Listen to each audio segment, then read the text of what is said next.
हर हर Mahadev my YouTube family, welcome back to my channel Shweta Rajput versatile.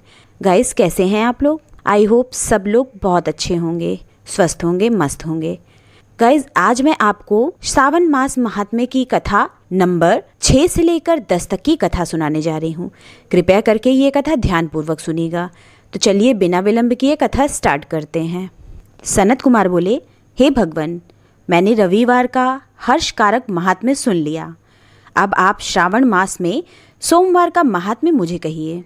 ईश्वर बोले, हे सनत कुमार, सूर्य मेरा नेत्र है, उसका महात्म्य इतना श्रेष्ठ है तो फिर उमा सहित यानी सोम मेरे नाम वाले उस सोमवार का कहना ही क्या। उसका जो महात्म्य मेरे लिए वर्णन के योग्य है उसे मैं आपसे कहता हूँ। सोम चंद्रमा का नाम है और ये ब्राह्मणों का राजा है। यज्ञों का साधन भी सोम है। उस सोम के नाम के कारणों को आप सावधान होकर मुझसे सुनिए, क्योंकि ये वार मेरा ही स्वरूप है, अतः इसे सोम कहा गया है। इसीलिए ये समस्त राज्य का प्रदाता तथा श्रेष्ठ है। व्रत करने वाले को ये संपूर्ण राज्य का फल देने वाला है। हे विप्र, उसकी विधि सुनिए, मैं आपको विस्तार पूर्वक बता रहा हूँ। 12 महीनों में सोमवार अत्यंत श्रेष्ठ है। उन मासों में यदि सोमवार व्रत करने में असमर्थ हो तो श्रावण मास में इसे अवश्य करना चाहिए। इस मास में इस व्रत को करके मनुष्य वर्ष भर के लिए व्रत का फल प्राप्त करता है। श्रावण में शुक्ल पक्ष के प्रथम सोमवार को ये संकल्प करें कि मैं विधिवत इस व्रत को करूँगा या करूँगी। शिवजी मुझ पर प्रसन्न हूँ। इस प्रकार चारों सोमवार के दिन, और यदि 5 हो जाए तो उसमें भी प्रातःकाल ये संकल्प करें और रात्रि में शिवजी का पूजन करें। 16 उपचारों से सायंकाल में भी शिवजी की पूजा करें और एकाग्रचित होकर इस दिव्य कथा का श्रवण करें। हे सनत कुमार, इस सोमवार की कही जाने वाली विधि को अब मुझसे सुनिए। श्रावण मास के प्रथम सोमवार को इस श्रेष्ठ व्रत को प्रारंभ करें। मनुष्य को चाहिए कि अच्छी तरह स्नान करके पवित्र होकर श्वेत वस्त्र धारण कर ले और काम, क्रोध, अहंकार, द्वेष, निंदा आदि का त्याग करके मालती, मल्लिका आदि श्वेत पुष्पों को लाए। इनके अतिरिक्त अन्य विविध पुष्पों से तथा अभीष्ट पूजनोपचारों के द्वारा त्रयंबक इस मूल मंत्र से शिवजी की पूजा करें। उसके बाद कहें, मैं शिव, भावनाश, महादेव, उग्र, उग्रनाथ, भाव, शशिमौली, रुद्र, नीलकंठ, शिव तथा भवहारी का ध्यान करता हूँ।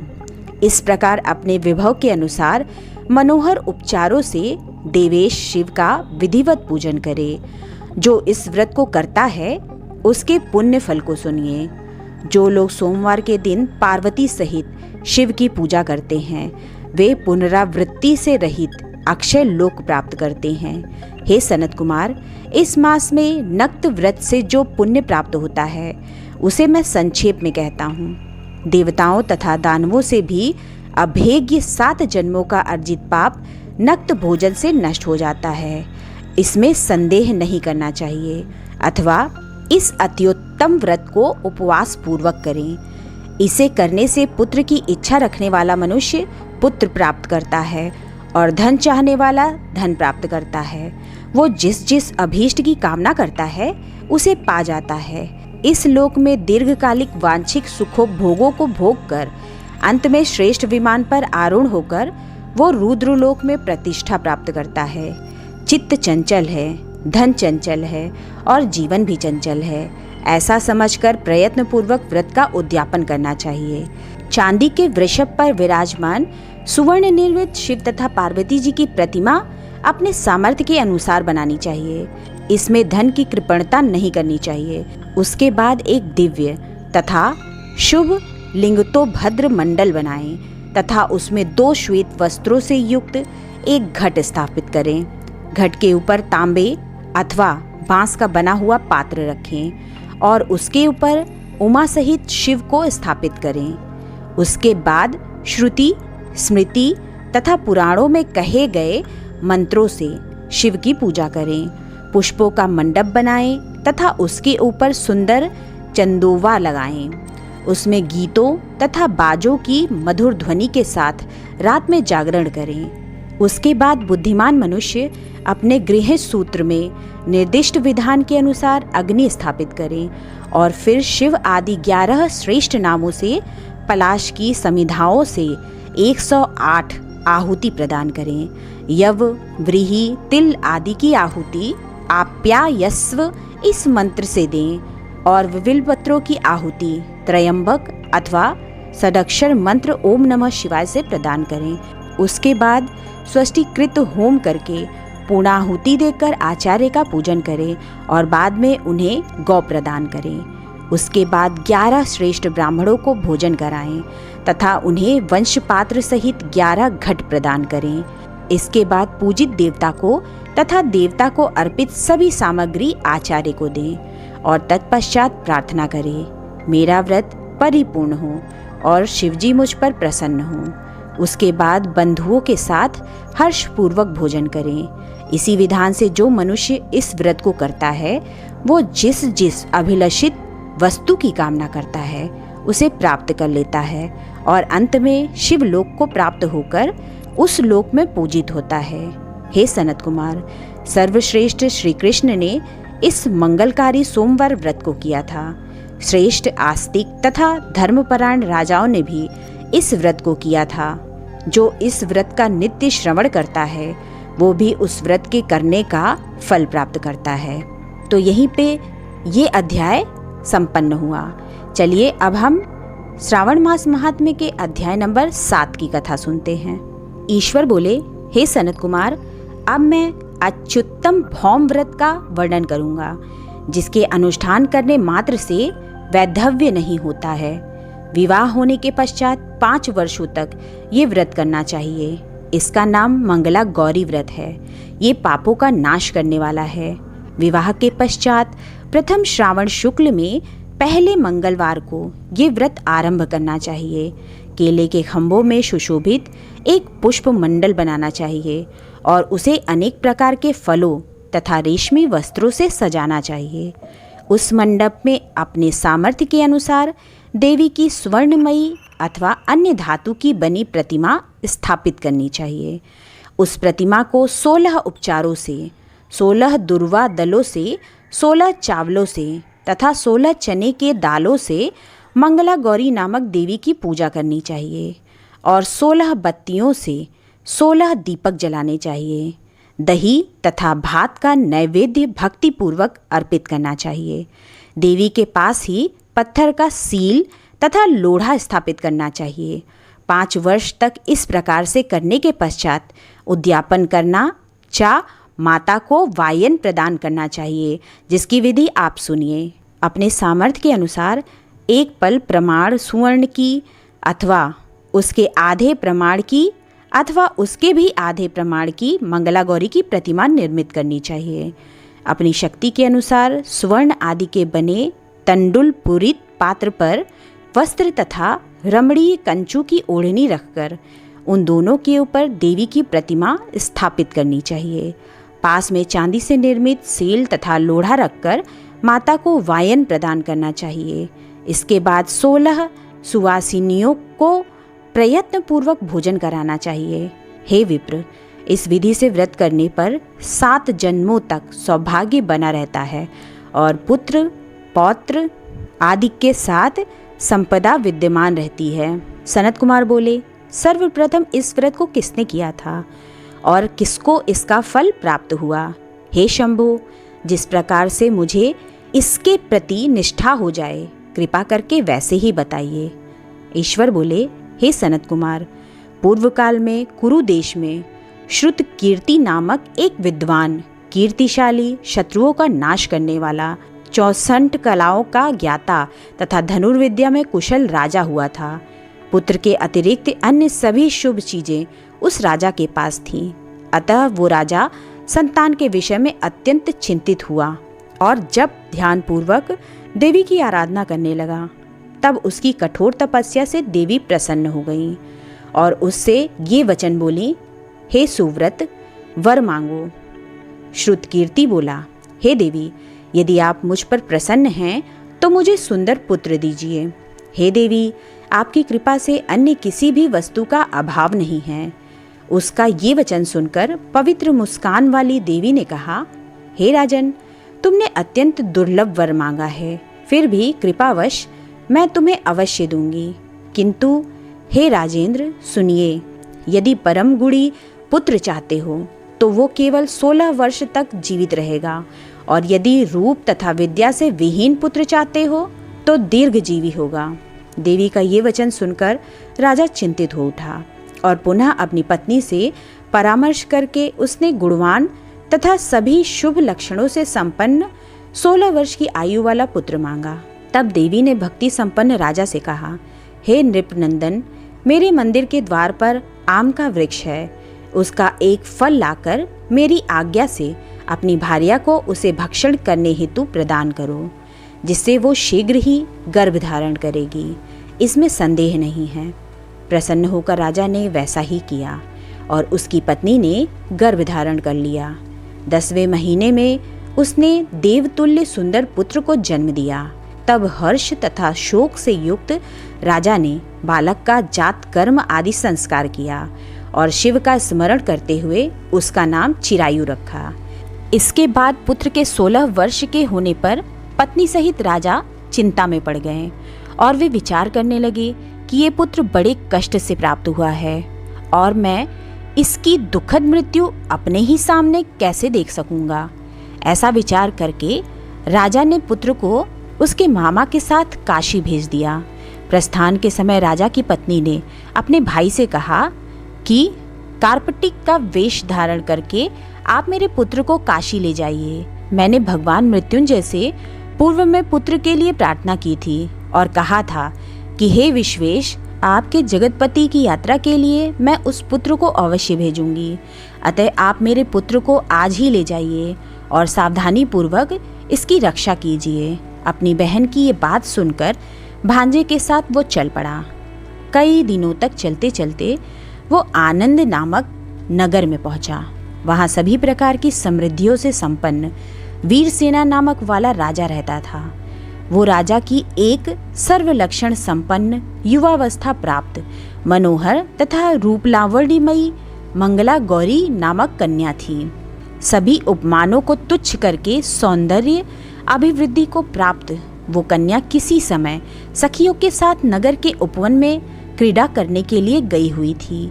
उसी समय वो चिरायु तथा उसका मामा वे दोनों भी वहां पहुंच गए और उन कन्याओं को देखने की लालसा से वहीं विश्राम करने लगे।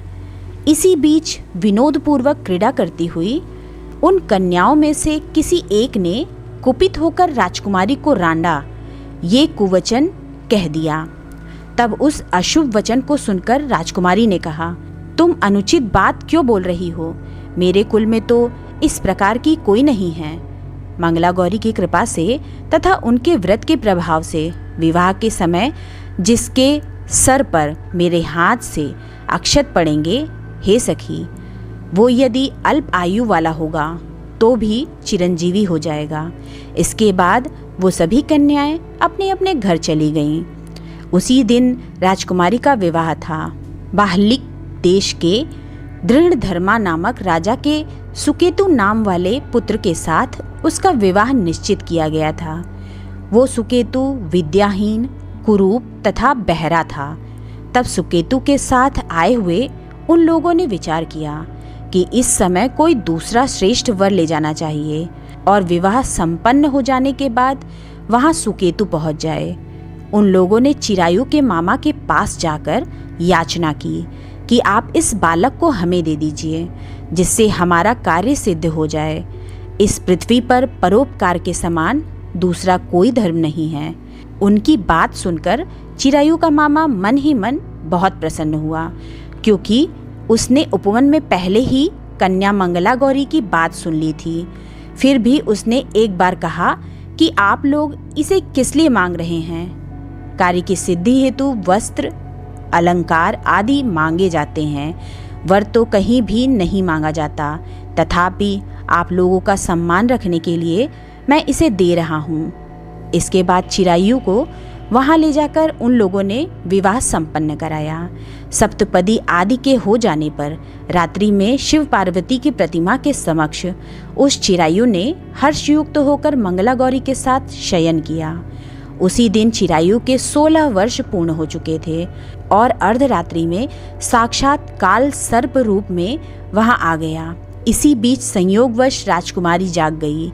उसने उस महासर्प को वहां देखा और वो भय से व्याकुल होकर कांपने लगी। तभी उस कन्या ने धैर्य धारण 16 उपचारों से सर्प की पूजा की और पीने के लिए उसे दूध दिया। उसने दीनता भरी वाणी में उस सर्प की प्रार्थना की तथा स्तुति की। मंगला गौरी प्रार्थना करने लगी कि मैं उत्तम व्रत को करूंगी जिससे मेरे पति जीवित रहें। ये जिस तरह से चिरकाल तक जीवित रहें, आप वैसा कीजिए। इतने में सर्प वहां स्थित एक कमंडलू में प्रवेश कर गया और उस मंगला गौरी ने अपनी कंचुकी से उस कमंडलू का मुंह बांध दिया। इसी बीच उसका पति अंगड़ाई लेकर जाग गया और अपनी पत्नी से बोला, हे प्रिय, मुझे भूख लगी है। तब वो अपनी माता के पास जाकर खीर, लड्डू आदि ले आई और उसके द्वारा दिए गए भोज्य पदार्थ को उसने प्रसन्न मन होकर खाया। भोजन के पश्चात हाथ धोते समय उसके हाथ से अंगूठी गिर पड़ी। तांबूल खाकर वो पुनः सो गया। इसके बाद मंगला गौरी कमंडलू को फेंकने के लिए जाने लगी। विधि की कैसी गति है कि उस कमंडलू में से बाहर की ओर जगमग करती हुई हार कांति को देखकर वो आश्चर्यचकित हो गई। घट में स्थित उस हार को उसने अपने कंठ में धारण कर लिया। इसके बाद कुछ रात शेष रहते ही चिरायु का मामा आकर उसे ले गया। इसके बाद वर पक्ष के लोग सुकेतु को वहां ले आए। उसे देख मंगला गौरी ने कहा कि ये मेरा पति नहीं है। तब उन सभी ने उससे कहा, हे शुभे, तुम क्या कह रही हो? यहाँ तुम्हारा कोई परिचायक हो तो उसे हम लोगों को बताओ। मंगला गौरी बोली, जिसने रात्रि में 9 रत्नों से बनी अंगूठी दी है, उसी अंगूठी में इसे डालकर परिचायक निशानी देख लें। मेरे पति ने रात्रि में मुझे जो हार दिया था उसके रत्नों का समुदाय कैसा है, इस बात को ये बताए। ये तो कोई अन्य ही है। इसके अतिरिक्त रात्रि में आम सींचते समय उनका पैर कुमकुम से लिप्त हो गया था। वो मेरी जांघ पर अब भी विद्यमान है। उसे आप लोग शीघ्र देख लें। साथ ही रात में परस्पर भाषण तथा भोजन आदि जो कुछ किया गया था उसे भी ये बता दें, तब ये निश्चय ही मेरा पति है। इस प्रकार उसका वचन सुनकर सभी ठीक है कहने लगे। किंतु जब एक भी बात न मिली तब सभी ने सुकेतु को उसका पति होने से निषिद्ध कर दिया और वर पक्ष वाले जिस तरह से आए थे उसी तरह से चले गए। उसके बाद अपने वंश को बढ़ाने वाले महान यश से संपन्न तथा परम मनस्वी मंगला गौरी के पिता ने अन्न पान आदि का शस्त्र चलाया। उन्होंने वर पक्ष का वृत्तांत कानों कान सुन लिया कि स्वरूप से कुरूप होने के कारण लोगों के द्वारा किसी अन्य को वर के रूप में आदर पूर्वक लाया गया था। तब उन्होंने अपनी कन्या को पर्दे के भीतर बिठा दिया। उसके बाद 1 वर्ष बीतने पर यात्रा करके चिरायु अपने मामा के साथ ये देखने आया कि विवाह के बाद वहाँ क्या हुआ। तब उसे गवाक्ष के भीतर से देखकर वो मंगला गौरी अत्यंत प्रसन्न हुई और माता पिता से बोली कि मेरे पति आ गए हैं।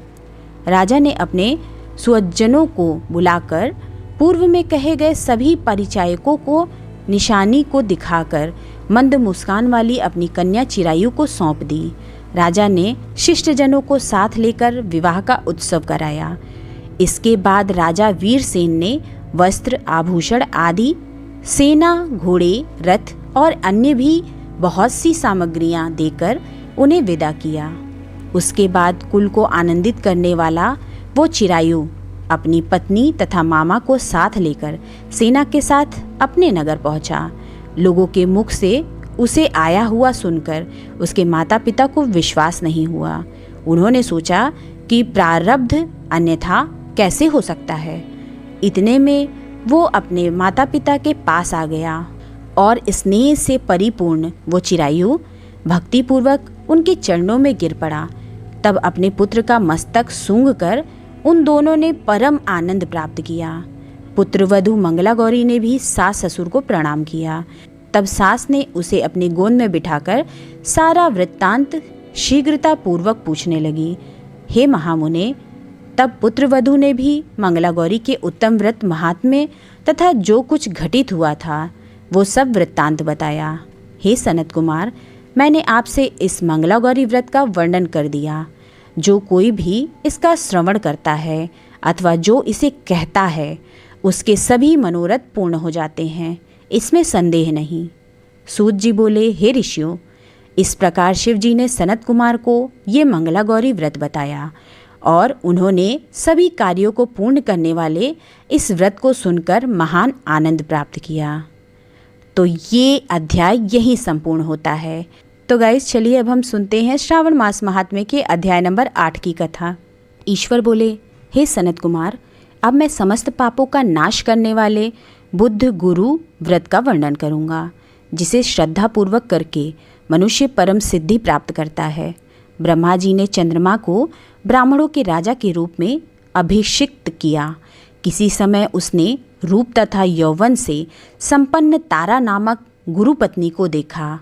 उसकी रूप संपदा से मोहित होकर वो काम के वशीभूत हो गया और उसने अपने घर में रख लिया। इस प्रकार बहुत दिन बीतने पर उसे बुद्ध नामक एक पुत्र हुआ, जो बुद्धिमान, सौंदर्यशाली तथा सभी शुभ लक्षणों से युक्त था। गुरु बृहस्पति को ज्ञात हुआ कि तारा चंद्रमा के घर में स्थित है। तब उन्होंने चंद्रमा से कहा कि मेरी पत्नी को वापस कर दो। अनेक प्रकार से समझाने पर भी जब चंद्रमा ने तारा को वापस नहीं दिया, तब बृहस्पति ने देवताओं की सभा में जाकर देवराज इंद्र को ये वृत्तांत बतलाया और कहा, हे शक्र, आप देवताओं के राजा हैं, अतः अपनी आज्ञा से आप उसे दिलाएं, अन्यथा उस चंद्रमा के द्वारा किया गया पाप आपको ही निसंदेह लगेगा, क्योंकि शास्त्र निर्णय के अनुसार प्रजा के द्वारा किए गए पाप को राजा भोगता है। पुराण में भी ऐसा कहा गया है कि दुर्बल का बल राजा होता है। गुरु का ये वचन सुनकर चंद्रमा ने कहा, मैं आपकी आज्ञा से तारा को तो दे दूंगा, किंतु इस पुत्र को नहीं दूंगा। शास्त्र के अनुसार विचार करके देवताओं ने उस बुद्ध को चंद्रमा को दे दिया। इसके बाद गुरु को उदास देखकर देवताओं ने उन दोनों को वर प्रदान किया, हे चंद्र, अब तुम घर जाओ। ये तुम्हारा भी पुत्र है और बृहस्पति का भी है। ये तुम्हारा पुत्र ग्रहों में प्रतिष्ठित होगा। हे सुराचार्य, आप ये दूसरा भी शुभ वर ग्रहण कीजिए कि जो बुद्धिमान व्यक्ति आप दोनों बुद्ध गुरु का व्रत मिलाकर करेगा, उसकी संपूर्ण सिद्धि होगी। ये सत्य है, इसमें संदेह नहीं। शंकर जी के लिए अत्यंत प्रिय इस श्रावण मास के आने पर जो लोग बुधवार तथा बृहस्पतिवार को पूजन व्रत करेंगे, उन्हें सिद्धि प्राप्त होगी। इस व्रत में दही तथा भात का नैवेद्य व्रत सिद्धि में मूल हेतु हैं।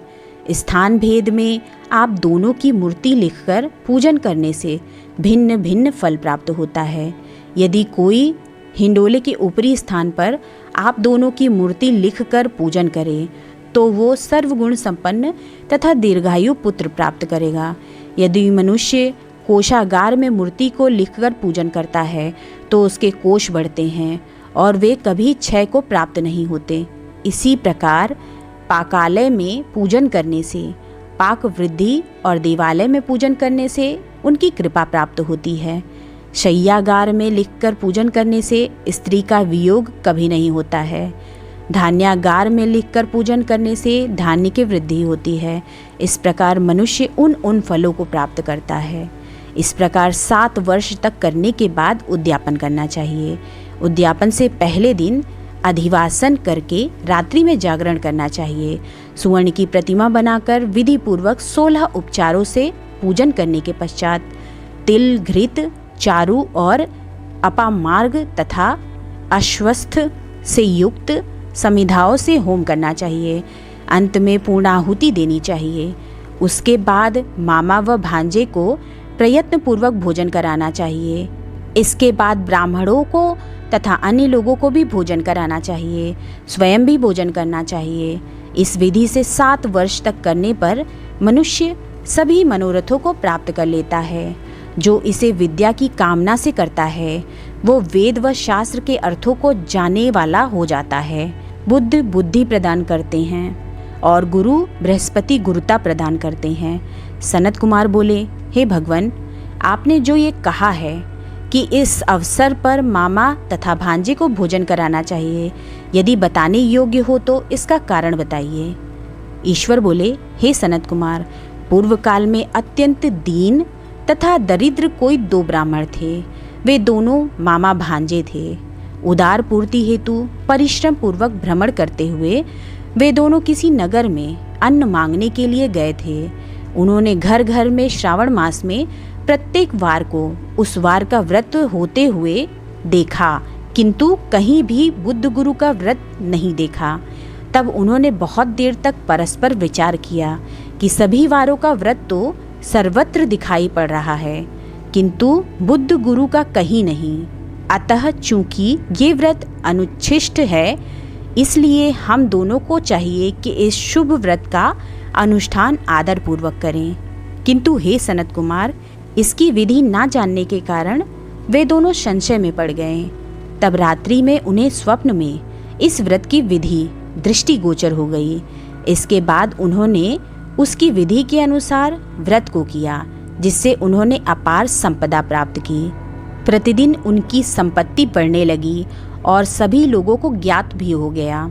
इस प्रकार 7 वर्ष तक करके वे पुत्र व पौत्र आदि से संपन्न हो गए। उसके बाद उनके ऊपर प्रसन्न होकर बुद्ध व गुरु प्रकट हुए और उन्होंने उन दोनों को ये वर दिया, आप दोनों ने हम दोनों के निमित्त इस व्रत को प्रवर्तित किया है। अतः आज से कोई भी इस शुभ व्रत को करे, उसे व्रत की समाप्ति पर मामा तथा भांजे को प्रयत्न पूर्वक भोजन कराना चाहिए। इस व्रत के प्रभाव से उसे सभी कामनाओं की परम सिद्धि हो जाती है और अंत में चंद्र सूर्य पर्यंत उसका हमारे लोक में वास होता है। यहीं पे ये अध्याय समाप्त होता है। आइए भक्तों, अब हम सुनते हैं श्रावण मास महात्म्य के अध्याय नंबर 9 की कथा। ईश्वर बोले, हे सनत कुमार, इसके बाद अब मैं शुक्रवार का व्रत का आख्यान कहूँगा, जिसे सुनकर मनुष्य संपूर्ण आपदा से मुक्त हो जाता है। लोग इससे संबंधित एक प्राचीन इतिहास का वर्णन करते हैं। पांड्य वंश में उत्पन्न एक सुशील नामक राजा था। अत्यधिक प्रयत्न करने पर भी उसे पुत्र प्राप्ति नहीं हो सकी। उसकी सर्वगुण संपन्न सुकेशी नामक भार्या थी। जब उसे संतान न हुई तब वो बड़ी चिंता में पड़ गई। तब स्त्री स्वभाव के कारण अति साहस युक्त मन वाली उसने मासिक धर्म के समय प्रत्येक महीने में वस्त्र के टुकड़ों को अपने उदर पर बांधकर उदर को बड़ा बना लिया और अपनी प्रसूति का अनुकरण करने वाली किसी अन्य गर्भिणी स्त्री को ढूंढने लगी। भावी देव योग से उसके पुरोहित की पत्नी गर्भिणी थी। तब कपट करने वाली राजा की पत्नी ने किसी प्रसव कराने वाली को इस कार्य में लगा दिया और उसे एकांत में बहुत धन देकर वो रानी चली गई। उसके बाद रानी को गर्भिणी जानकर राजा ने उसका पुंसवन और अनवलोभन संस्कार किया। 8वां महीना होने पर सीमांतोन्नयन संस्कार के समय राजा अत्यंत हर्षित हुए। इसके बाद उस पुरोहित पत्नी का प्रसव काल सुनकर वो रानी भी उसी के समान सभी प्रसव संबंधी चेष्टाएं करने लगी। पुरोहित की पत्नी चूंकि पहली बार गर्भवती थी, अतः प्रसूति कार्य के प्रति वो अनभिज्ञ थी और केवल प्रसव कराने वाली दाई के ही कहने में स्थित थी।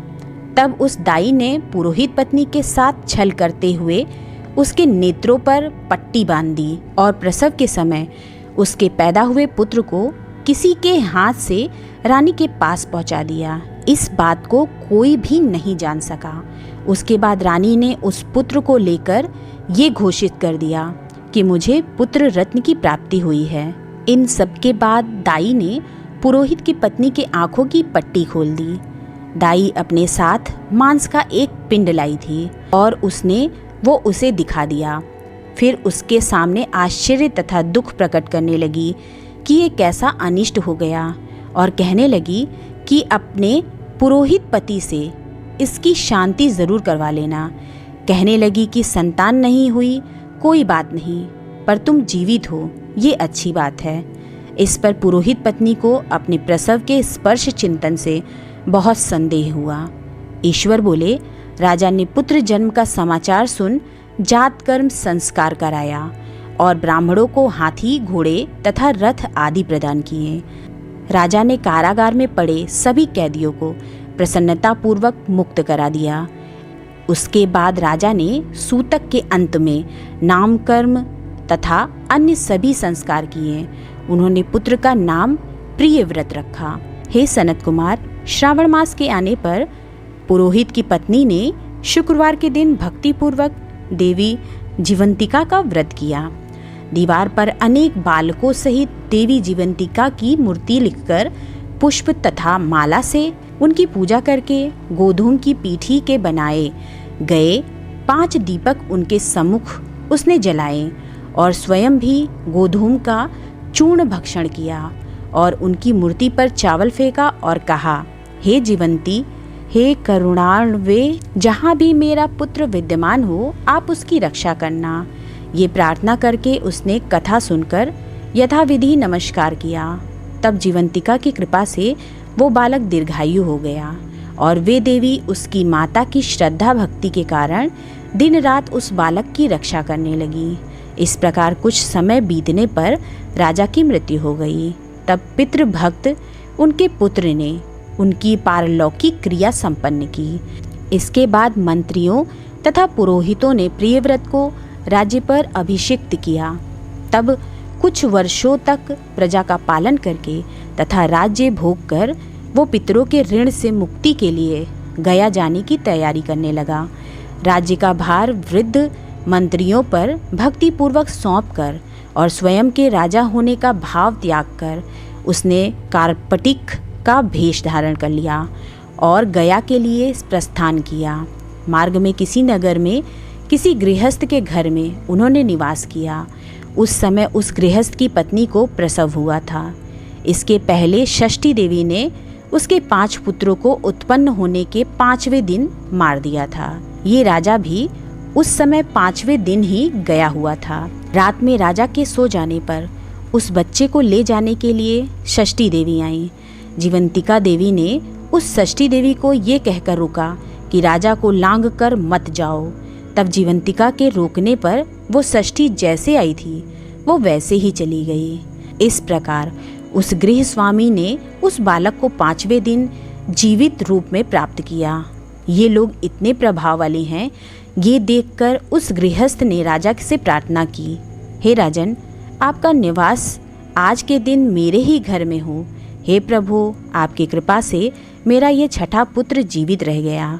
उसके इस प्रकार प्रार्थना करने पर करुणानिधि उस राजा ने कहा कि मुझे तो गया जाना है। तब राजा गया के लिए प्रस्थान कर गए।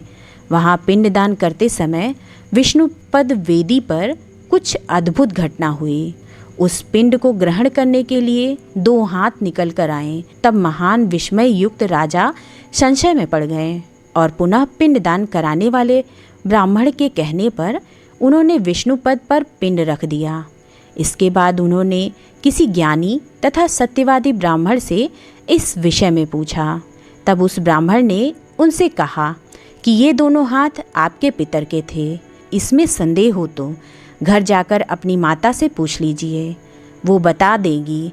तब राजा चिंतित तथा दुखी हुए और मन में अनेक बातें सोचने विचारने लगे। वे यात्रा करके पुनः वहाँ गए जहाँ वो बालक जीवित हुआ था। उस समय भी उस स्त्री को पुत्र उत्पन्न हुआ था और वो उसका 5वां दिन था। वो जो दूसरा पुत्र हुआ था उसे लेने रात में फिर वही षष्ठी देवी आई। तब जीवंतिका के दोबारा रोके जाने पर उस षष्ठी देवी ने उनसे कहा, इसका ऐसा क्या कृत्य है, अथवा क्या इसकी माता तुम्हारा व्रत करती हैं जो तुम दिन रात इसकी रक्षा करती हो। तब षष्ठी का ये वचन सुनकर जीवंती ने धीरे से मुस्कुराकर इसका सारा कारण बताया। उस समय राजा शयन का बहाना बनाकर वास्तविकता जानने के लिए जाग रहा था, अतः उसने जीवंती और षष्ठी दोनों की बातचीत सुन ली। जीवंती ने कहा, हे षष्ठी, श्रावण मास में शुक्रवार को इसकी माता मेरे पूजन में रत रहती हैं और व्रत के संपूर्ण नियम का पालन करती हैं। वो सब मैं आपको बताती हूँ। वो हरे रंग का वस्त्र तथा कंचुकी नहीं पहनती और हाथ में उस रंग की चूड़ी भी नहीं धारण करती। वो चावल के धोने के जल को कभी नहीं लांघती, हरे पत्तों के मंडप के नीचे नहीं जाती और हरे वर्ण का होने के कारण करेले का शाक भी वो नहीं खाती है। ये सब वो मेरी प्रसन्नता के लिए करती है, अतः मैं उसके पुत्र को किसी को मारने नहीं दूंगी। ये सब सुनकर राजा प्रियव्रत अपने नगर को चले गए। उनके देश के सभी नागरिक स्वागत के लिए आए। तब राजा ने अपनी माता से पूछा, हे मात, क्या तुम जीवंतिका देवी का व्रत करती हो? इस पर उसने कहा कि मैं तो इस व्रत को जानती भी नहीं हूँ। उसके बाद राजा ने गया यात्रा का समुचित फल प्राप्त करने के लिए ब्राह्मणों तथा सुवासिनी स्त्रियों को भोजन कराने की इच्छा से उन्हें निमंत्रित किया और व्रत की परीक्षा लेने के लिए सुवासिनियों को वस्त्र, कंचुकी तथा कंकड़ भेजकर कहलवाया कि आप सभी को भोजन के लिए राजभवन में आना है। तब पुरोहित की पत्नी ने दूत से कहा कि मैं हरे रंग की कोई भी वस्तु कभी ग्रहण नहीं करती हूँ। राजा के पास आकर दूत ने उनके द्वारा कही गई बात राजा को बता दी। तब राजा ने उसके लिए सभी रक्त वर्ण के शुभ परिधान भेजे। वो सब धारण करके वो पुरोहित पत्नी भी राजभवन में आई। राजभवन के पूर्वी द्वार पर चावलों के धोने का जल पड़ा देखकर वो वहाँ हरे रंग का मंडप देखकर वो दूसरे द्वार से गई। तब राजा ने पुरोहित की पत्नी को प्रणाम करके इस नियम का संपूर्ण कारण पूछा।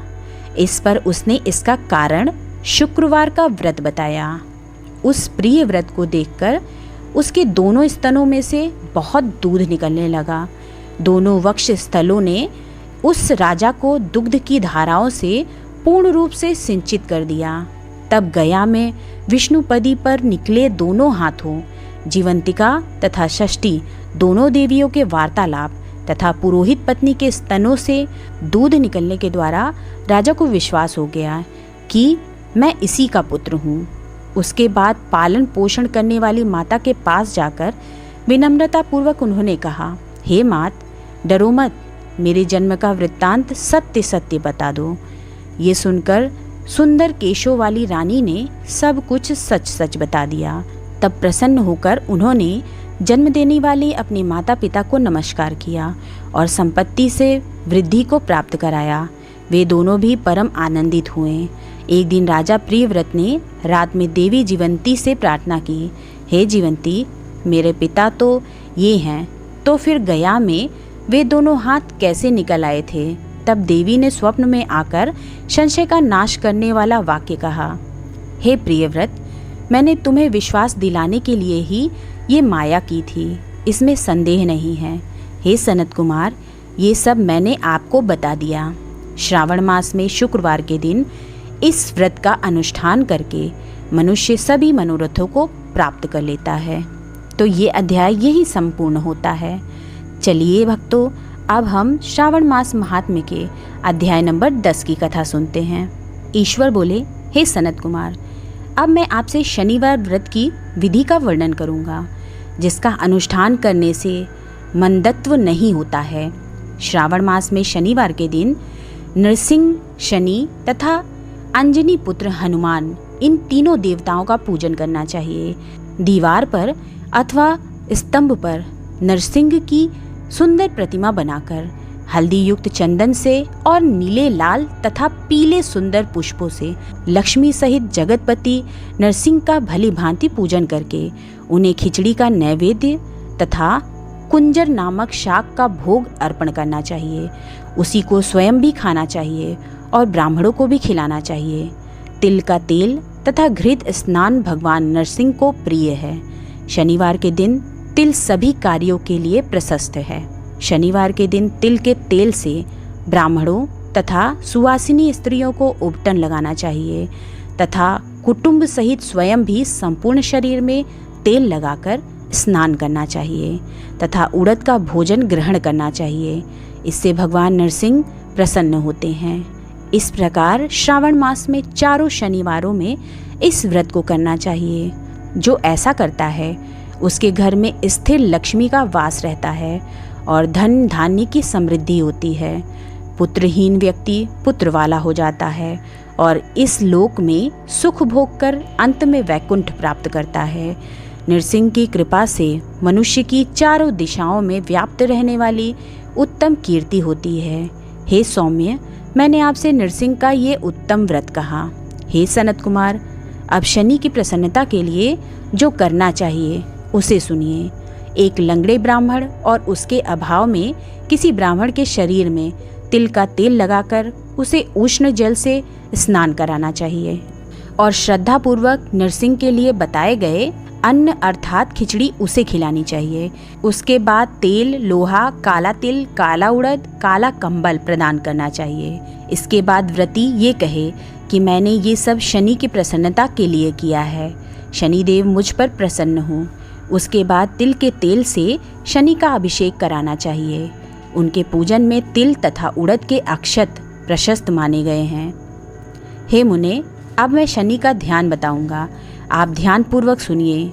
शनैश्चर कृष्ण वर्ण वाले हैं, मंद गति वाले हैं, काश्यप गोत्र वाले हैं, सौराष्ट्र देश में पैदा हुए हैं, सूर्यपुत्र हैं, वर देने वाले हैं, दंड के समान आकार वाले मंडल में स्थित हैं, इंद्र नीलमणि तुल्य कांति वाले हैं, हाथों में धनुष बाण त्रिशूल धारण किए हुए हैं, गिद्ध पर आरूढ़ हैं, यम इनके अधिदेवता हैं, ब्रह्मा इनके प्रत्यधिदेवता हैं। ये कस्तूरी अगुरु का गंध तथा गुग्गल का धूप ग्रहण करते हैं।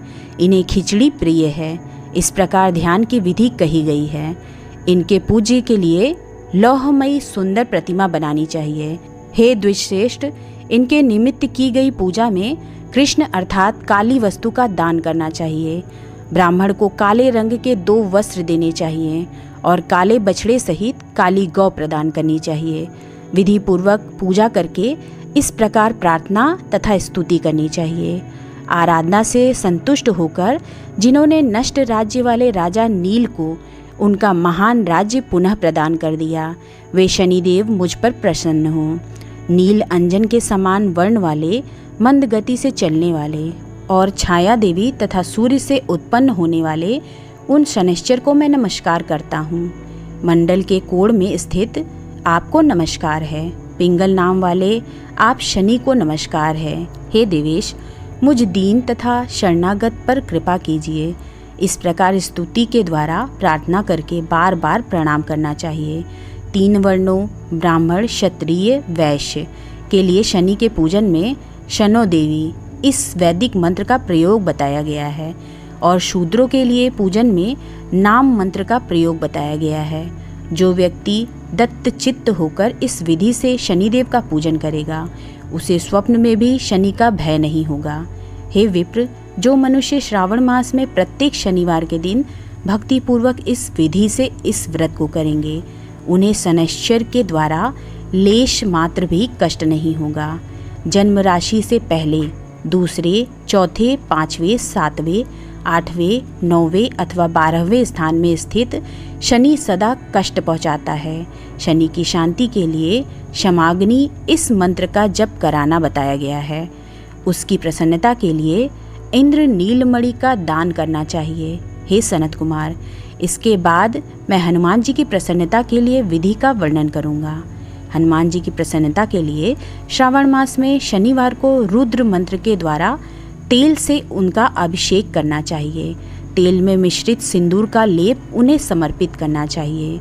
जपा कुसुम की मालाओं से, आंख धतूर की मालाओं से, मंदार पुष्प की मालाओं से, बटक बड़ का पेड़ के नैवेद्य से तथा अन्य उपचारों से भी यथाविधि अपने सामर्थ्यानुसार श्रद्धा भक्ति से युक्त होकर अंजनी पुत्र हनुमान जी की पूजा करनी चाहिए। इसके बाद बुद्धिमान को चाहिए कि हनुमान जी की प्रसन्नता के लिए उनके 12 नामों का जप करें।